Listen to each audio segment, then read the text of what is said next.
महागणपतिं मनसा स्मरामि महागणपतिं మనసా స్మరామి.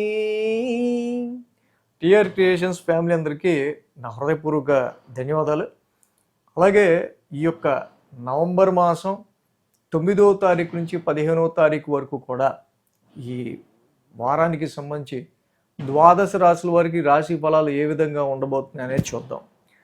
వీళ్ళు మనం ముఖ్యంగా మేజర్ ట్రాన్సిటల్ చేంజ్ విషయానికి వస్తే బుధుడు 10వ తారీఖు నుంచి వక్రిస్తున్నారు. గురుడు 11వ తారీఖు నుంచి అతిచారంలోకి వచ్చిన గురుడు వక్రిస్తున్నారు. అలాగే బుధుడు కూడా శత్రుక్షేత్రంలో ఉండటం మనం గమనించవచ్చు. ఇక శుక్ర భగవానుడు ఆయన ఓన్ హౌస్లోకి వచ్చిన్నారు. నవంబర్ 3వ తారీఖు నుంచి కూడా సంవత్సరం తర్వాత ఆయన స్వరాశిలోకి తులారాశిలోకి వచ్చిన్నారు. అక్కడే నీచ రవి సంచారం జరుగుతూ ఉంది.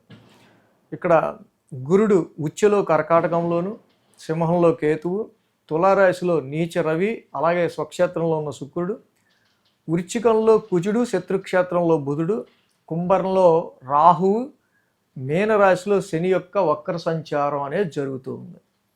అదేవిధంగా చంద్రుని యొక్క గమనం కనుక ఈ వారం మనం పరిశీలించినట్టయితే కనుక ఇక్కడ ఆయన మిథున, కర్కాటక, సింహ, కన్య రాశుల మీదుగా చంద్రుని యొక్క గమనం కూడా ఉంది.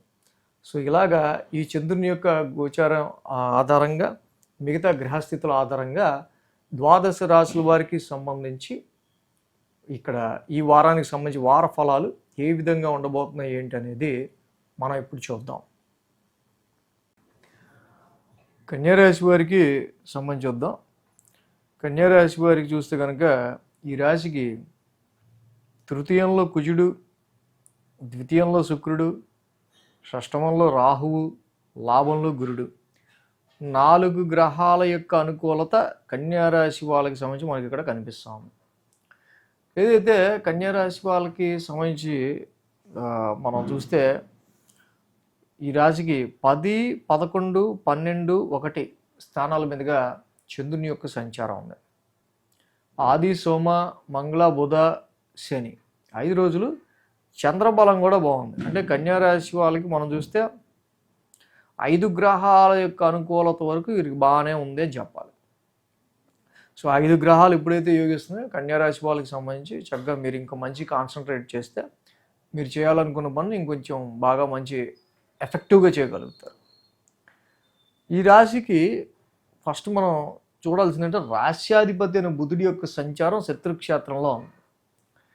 ఏవోవో అనవసరమైన ఆలోచనలు, సో ఒక పని చేశాక ఆ పని మళ్ళీ నచ్చక, ఆ పనికి లేకపోతే మధ్యలో నెట్టుపోయో, సమ్ టెక్నికల్ ఎర్రర్ వచ్చో, సో ఇలాగా మధ్యలో ఆగిపోవడం, మళ్ళీ తిరిగి ఆ పని చేయాల్సి రావటం, మీ కొలీగ్స్తోనో, సిబ్లింగ్స్తోనో, నైబర్స్తోనో, సర్వెంట్స్తోనో అకారణంగా ఒక రకమైన ఎప్పుడూ లేని యాటిట్యూడికల్ డిఫరెన్సెస్ అనేవి వచ్చి దాని త్రూ కొంత డిస్టర్బెన్స్ అనేది క్రియేట్ అయ్యే ఆస్కారాలు ఈ వారం షార్ట్ జర్నీస్ విషయంలో అయినా వీటి విషయాల్లో అయినా కన్యారాశి వాళ్ళకి మెయిన్ కనిపిస్తుంది. దశమ స్థానంలో చంద్రుని యొక్క సంచారం ఉంది. దశమంలో చంద్రుడి యొక్క సంచారం ఉండడం, దశమంలో ఆ రాశ్యాధిపతి కూడా మళ్ళీ బుధుడే అయ్యారు. ఆయన కూడా ఈ రాశికి తృతీయ స్థానంలో శత్రుక్షేత్రంలో ఉన్నారు. సో కాబట్టి మెయిన్గా జాబ్ అండ్ ప్రొఫెషన్కి సంబంధించిన విషయాల్లో మీరు పెట్టే ఎఫర్ట్స్లో, చేసే పనుల్లో సో చాలా వరకు అనేకమైన ఆలోచనల వల్ల ఈ రాశి వాళ్ళకి ఆలోచనలు ఎక్కువ ఉంటాయి తప్పించి అక్కడ దానివల్ల టైంపాస్, అనవసరంగా ఉపయోగం ఏమి ఉండదు. అలాగే మంగళ, బుధవారాల్లో కూడా మనం చూసినట్టయితే కనుక లాభస్థానంలో చంద్రుని యొక్క సంచారం. ఇక్కడ చూస్తే గురువు గారు కన్యారాశి వాళ్ళకి అతిచారంతో లాభస్థానంలోకి వచ్చి ఉన్నారు. ఎప్పుడైతే గురువు గారి యొక్క రాశి సంచారం వీళ్ళకి లాభస్థానంలో మొదలైందో కన్యారాశి వాళ్ళకి చాలా వరకు కూడా సమ్ బెటర్మెంట్ రిజల్ట్స్ అనేవి కొద్ది గొప్ప ఫైనాన్షియల్గా కానీ, కొంత ప్రాఫిట్స్ పరంగా కానీ, అలాగే కొన్ని ఏదైనా నూతన పరిచయాల విషయంలో కానీ గురువుగారు ఇక్కడ హెల్ప్ చేస్తారు. సో ఈ విషయంలో గురువుగారు అతిచారం లాభస్థానంలో కన్యారాశి వాళ్ళకి చాలా వరకు మీ వర్క్ ప్రొఫెషన్లో చేసిన పడిన కష్టానికి తగ్గట్టు కొంచెం గుర్తింపు తెచ్చుకోవడానికి సంబంధించిన ఆలోచనలోనే ఇంకా నీకు మంచి టాలెంట్ ఉంది, ఇంకా మంచి ఆఫర్ గురించి నువ్వు వెతుక్కోవచ్చు అనే ఒక రకమైన కాన్ఫిడెన్స్ని గురువుగారు ఇక్కడ ఇస్తూ ఉంటారు. అలాగే గురు శుక్రవారాలు చూస్తే వ్యయ స్థానంలో చంద్రుని యొక్క సంచారం. ఎప్పుడైతే వ్యయ స్థానంలో చంద్రుని యొక్క సంచారం ఉందో, వ్యయ స్థానంలో కేతు ఉన్నారో, ఇక్కడ ఈ రాశి వాళ్ళకి సంబంధించి మేజర్గా మనం చూస్తే కనుక కన్యారాశికి ఈ ఆర్థికపరమైన విషయాల్లో, ధనపరమైన విషయాల్లోనూ, అనవసరంగా కుటుంబపరమైన విషయాల్లో సమ్ హెల్త్ ప్రాబ్లమ్స్ రీత్యా కానీ, కొన్ని అపోహల రీత్యా కానీ కొంత డబ్బుని అనవసరంగా వేస్ట్ చేస్తున్నాం అనే ఒక రకమైన ఫీలింగ్ మనకి ఇక్కడ కనిపించే ఆస్కారాలు కనిపిస్తున్నాయి గురు శుక్రవారాల్లో. రాశి ఇక్కడ ద్వితీయంలోనే రవి నీచ సంచారం జరుగుతూ ఉంది. అలాగే వారాంతానికి చూస్తే రాశిలోనే చంద్రుని యొక్క సంచారం. మనం ఇందాక చెప్పుకున్నాడు, రాశిలో చంద్రుని యొక్క సంచారం, మళ్ళీ రాశి అధిపతి తృతీయంలోనే ఉన్నారు. సో కాబట్టి ఈ రాశికి కొద్దో గొప్ప కొంచెము నవంబర్ 3వ తారీఖు నుంచి శుక్రుడు ద్వితీయ స్థానంలోకి ఓన్ హౌస్ స్వక్షేత్రంలోకి వచ్చి ఉన్నాడు. స్వక్షేత్రంలో ఉన్న ఈ శుక్రుడి యొక్క సంచారం ధనపరమైన విషయాల్లోనూ, కుటుంబపరమైన విషయాల్లోనూ, కొంచెం ఆర్థికపరమైన విషయాల్లోనూ ఈ రాశి వాళ్ళకి కొంచెం ప్లస్ పాయింట్గా మనం చెప్పచ్చు.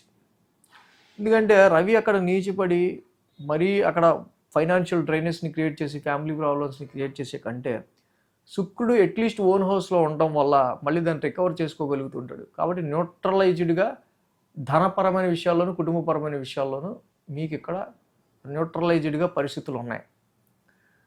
ఈ రాశికి రాశ్యాధిపతే మెయిన్ కొంచెం శత్రుక్షేత్రంలో పడ్డాడు కాబట్టి ఈ రాశ్యాధిపతి అయిన బుధుడికి ప్రియాంగులిక శ్యామం రూపేణ ప్రతిబంపదం బుధన వగ్రశాంతి మంత్రం కన్యారాశి వాళ్ళు తప్పకుండా ఎక్కువగా చదువుకోవటం, సరౌండింగ్ ప్లేసెస్లో చాలా మీ దగ్గరైన వాళ్ళతోనే అనవసరమైన అంటే ఇది మాడదా బాగానే ఉండాడు ఇప్పుడు అంటే ఇలా మాట్లాడుతున్నాడు అన్నట్టుగా కొన్ని సిచ్యువేషన్స్ ఉంటాయి. కాబట్టి అక్కడ దాకా కామ్గా ఉంటే సరిపోద్ది కొంతకాలం.